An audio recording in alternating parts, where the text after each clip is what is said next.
Não farás imagens de escultura e nem as servirás. É o tema que nós estamos refletindo no decorrer desta semana. Nosso texto base, livro de Êxodo, capítulo de número 20, a partir do versículo 1 em diante. Está escrito exatamente assim. Então Deus falou todas estas palavras. Eu sou o Senhor, o seu Deus, que eu tirei da terra do Egito, da casa da servidão. Não tenha outros deuses diante de mim. Não farás para ti imagem de escultura, nem alguma semelhança do que há em cima nos céus, nem embaixo na terra, nem nas águas debaixo da terra. Não te encurvarás a elas, nem as servirás, porque eu, o Senhor, teu Deus, sou Deus zeloso, que visito a maldade dos pais nos filhos até a 3ª e 4ª geração daqueles que me aborrecem, e faço misericórdia em até 1000 gerações daqueles que me amam e guardam os meus mandamentos. Pai, nós te agradecemos mais uma vez pelo privilégio de poder ouvir a tua palavra e refletir sobre ela. Nos dar a iluminação do teu Espírito. Fala conosco, ministra aos nossos corações. Nós assim oramos em nome de Jesus. Bem, meus irmãos, estamos dando sequência à nossa série com o tema As Duas Tábuas. E nós estamos refletindo desde o programa de ontem sobre o 2º mandamento, que de forma resumida diz: não farás imagens de escultura de algo semelhante nos céus, debaixo dos céus na terra e debaixo da terra nas águas. E nem as servirás ou darás a ela culto. E é interessante. O primeiro mandamento, no versículo no número 3, diz: não terás outros deuses diante de mim. Portanto, como nós deixamos claro no programa de ontem, Deus está mostrando que a adoração tem que ser ao Deus certo e de maneira certa. Nisto, o 2º mandamento deve ser compreendido à luz justamente do primeiro. Quando Deus diz no primeiro, não terás outros deuses diante de mim, ele está revelando o seu direito de exclusividade. Portanto, ele não compartilha a sua glória com ninguém. E quando ele diz, justamente no versículo de número 4, não farás imagens nem de algo semelhante no céu, na terra ou debaixo da terra, e nem tampouco a servirás, ele está apontando justamente uma maneira de como nunca ele deve ser adorado. E o que é mais importante, nem deve ser adorado dessa forma e nem aceita a adoração doado a qualquer outro ser, dedicado a qualquer outro ser que não seja ele exclusivamente. Agora, diante de tudo isso que nós já, por sinal, tratamos, faço uma observação importante que, por sinal, deixei bem no finalzinho da nossa reflexão de ontem. Precisamos ter muito cuidado com os ídolos e, sobretudo, os ídolos do coração. Eu vou repetir, porque eu penso que esse é um ponto essencial e a maneira mais prática de como nós precisamos compreender esse 2º mandamento, que se fundamenta principalmente no versículo de número 4. Nós precisamos ter cuidado com os ídolos e, sobretudo, os ídolos do coração. Isso porque nós temos a tendência de achar que os únicos ídolos existentes são apenas aqueles que são fabricados de metal, ou quando não de gesso, ou de barro, ou de madeira, mas existem os ídolos mentais, que são fabricados no laboratório do imaginário humano e que eles persistem em existir apenas no coração. Eu até fiz uma citação a respeito de um escritor, Tim Keller, que, de maneira muito bem definida, ele diz que um ídolo é qualquer coisa que você procura para dar a você aquilo que apenas Deus pode dar. Eu vou repetir. Um ídolo é qualquer coisa que você procura para dar a você aquilo que apenas Deus ele pode dar. Ou seja, existem muitos ídolos que são de metais, fabricados pela matéria-prima ou de matéria-prima, como ferro, como barro, como a madeira, mas há os ídolos que são produzidos, fabricados, desdenhados, criados dentro do coração humano. E nesse particular, nós precisamos ter muito cuidado. Aliás, os grandes reformadores, e aí nesse particular, eu faço aqui uma ressalva a João Calvino, ele dizia algo muito interessante. A idolatria é um problema do coração e por isso envolve os nossos desejos. Na sua Instituta faz uma observação.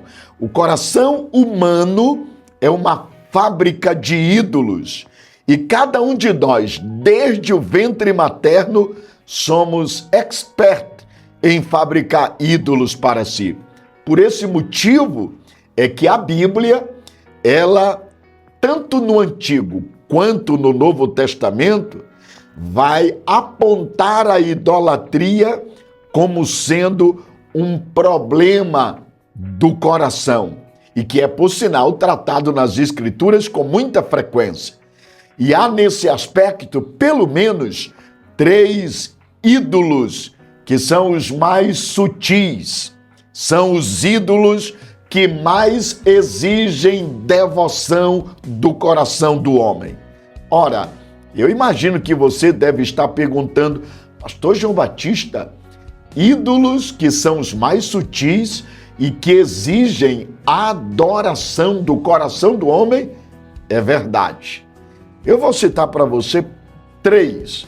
Não são apenas eles, há muitos outros, mas eu estou enfatizando esses que basicamente são aqueles que mais predominam de maneira evidente no coração de muitas pessoas. Primeiro ídolo, o amor ao dinheiro. E sabe como esse ídolo, que por sinal é descrito na Bíblia como divindade? Mamon, dinheiro. É um ídolo que por ele muita gente vive e mata se necessário, casa e se divorcia se necessário. Não existe um ídolo tão adorado.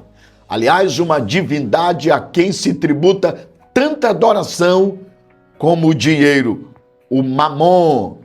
Mas eu vou citar um segundo, a satisfação ilícita do prazer carnal, chamado por sinal de hedonismo.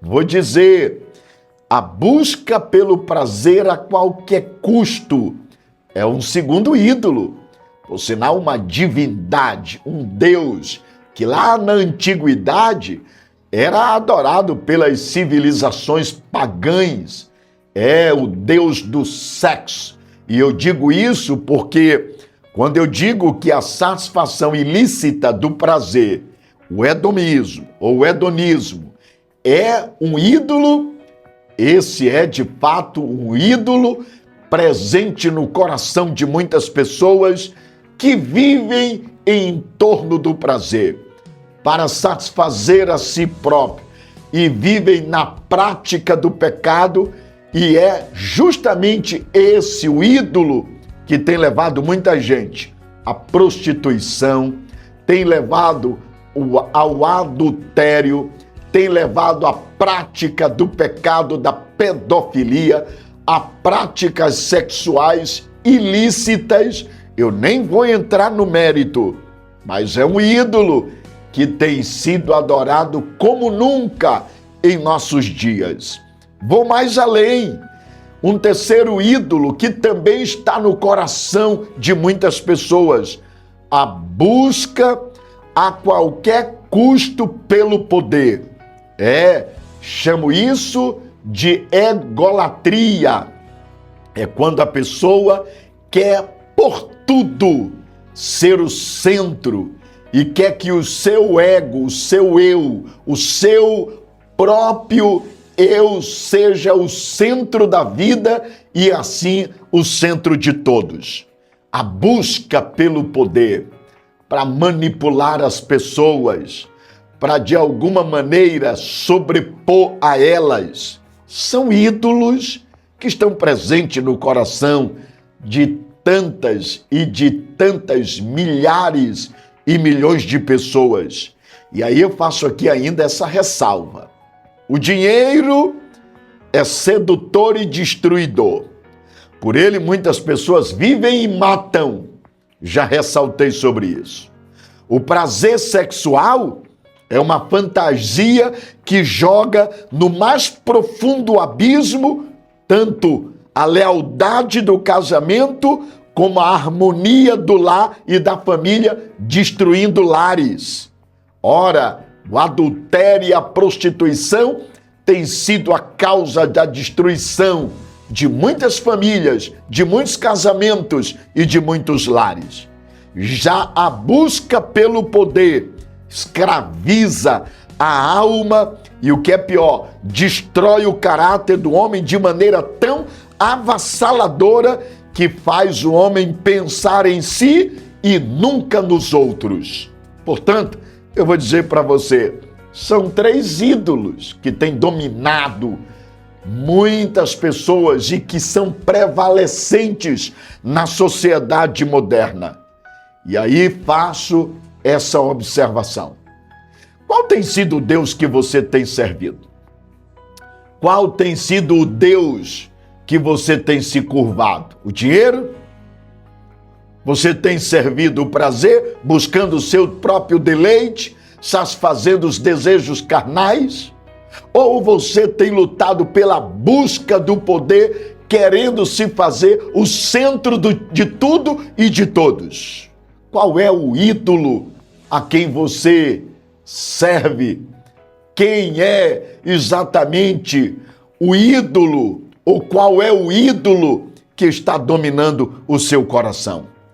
Muitas pessoas que se dizem cristãos hoje não se curvam diante de uma imagem, mas são idólatras de Mamon, são idólatras da beleza, são idólatras da fama, porque vivem em torno disso.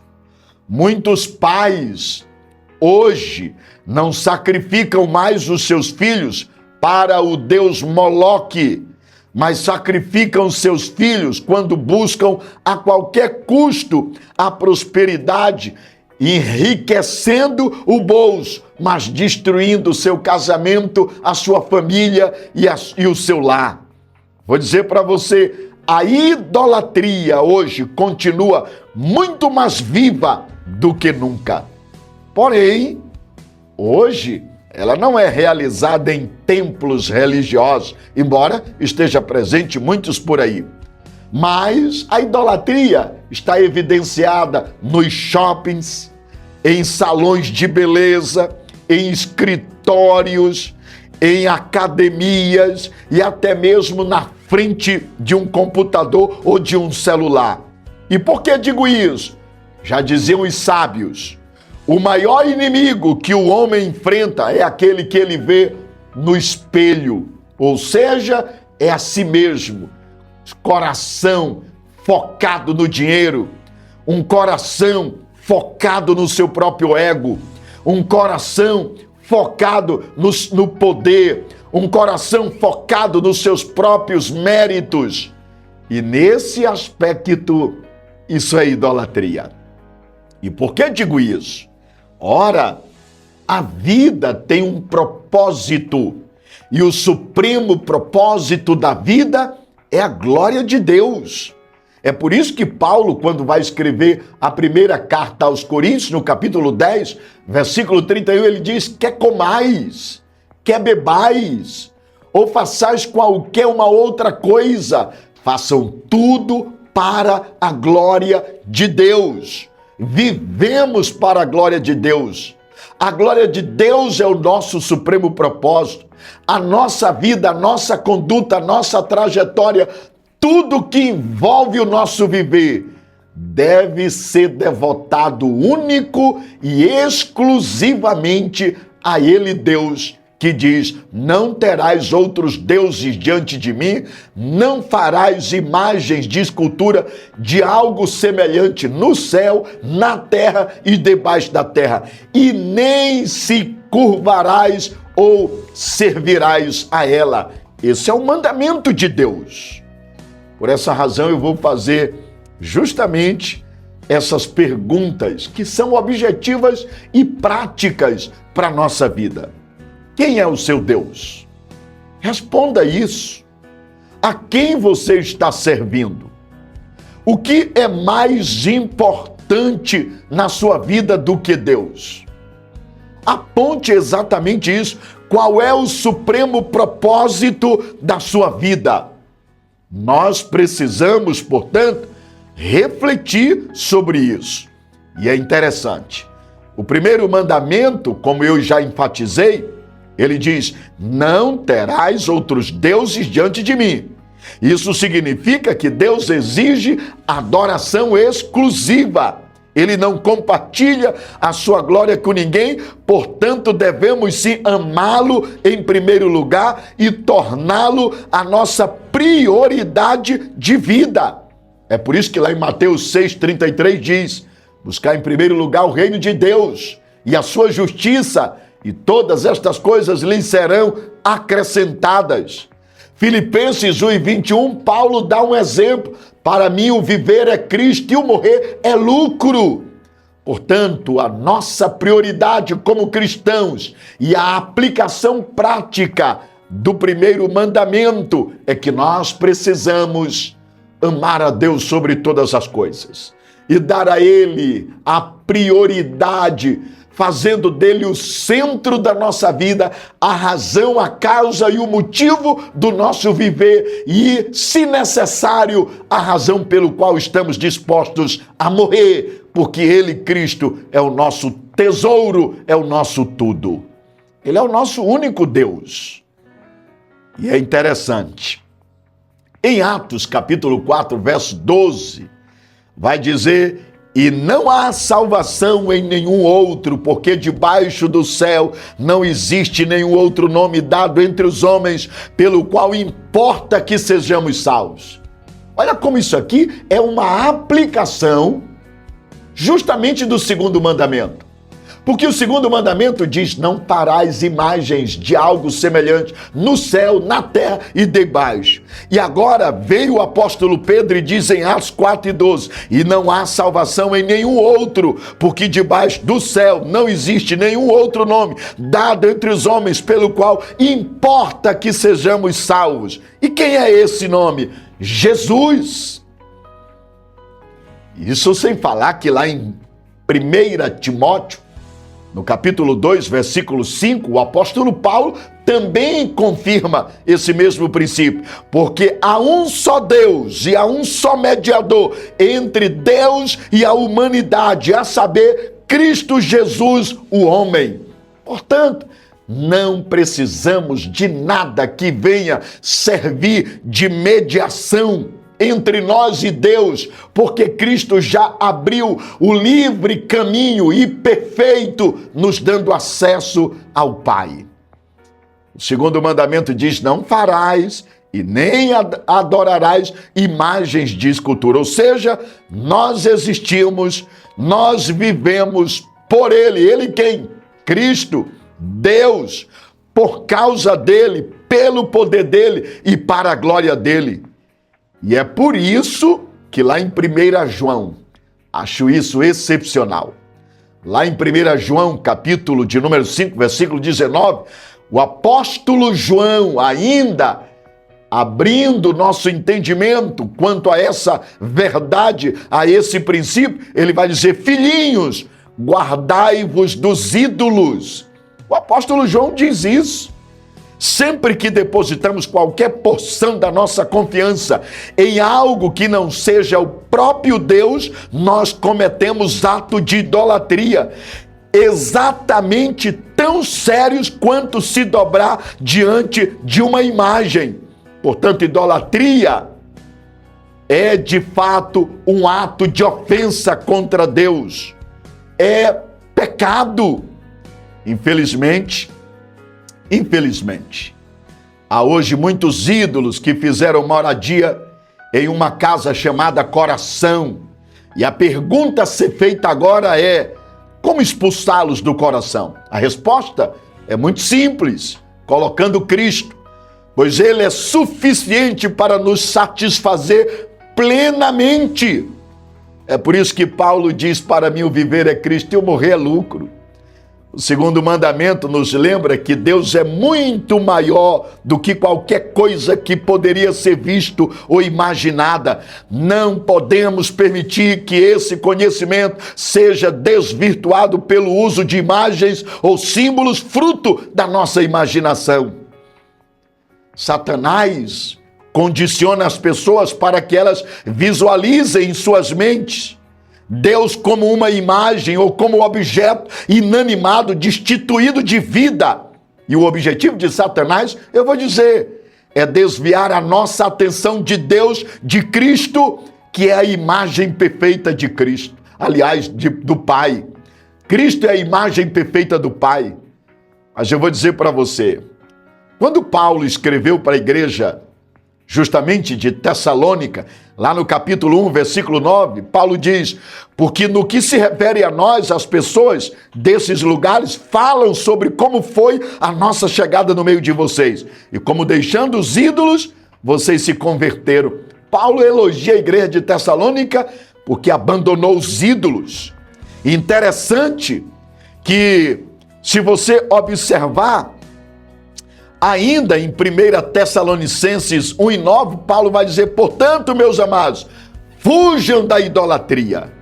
E aí eu vou dizer para você, tudo o que o apóstolo Paulo está apontando é esse princípio, esse segundo mandamento, que diz: não farás imagens de algo semelhante no céu, na terra e debaixo da terra.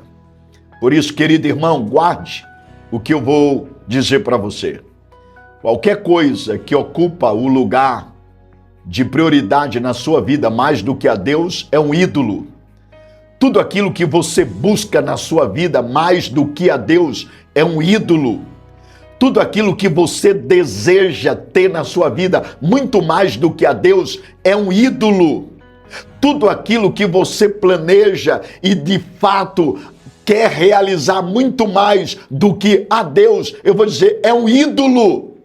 Por isso a minha pergunta: quais são os ídolos que você tem servido? O seu eu? O dinheiro? O prazer? O poder? O seu ego? Seus interesses? Seu plano? Nobre pastor, nobre obreiro, nobre pai de família, nobre mãe, nobre filho, nobre filha, queridos, só existe um Deus a quem devemos tributar toda a honra e toda a glória, todo louvor e toda adoração. Por isso eu vou dizer para você: a Ele seja a glória, a Ele seja o louvor, hoje e eternamente. Pai, nós te agradecemos pelo privilégio de poder mais uma vez ouvir a Tua palavra e por ela ser advertido, edificado e nutrido. Tira, Senhor, do nosso coração tudo aquilo que ocupa o lugar que é teu. Dinheiro, os interesses, o prazer, o poder, tudo que apenas Cristo seja o nosso bem, o nosso único Deus, o nosso único Senhor. Amém.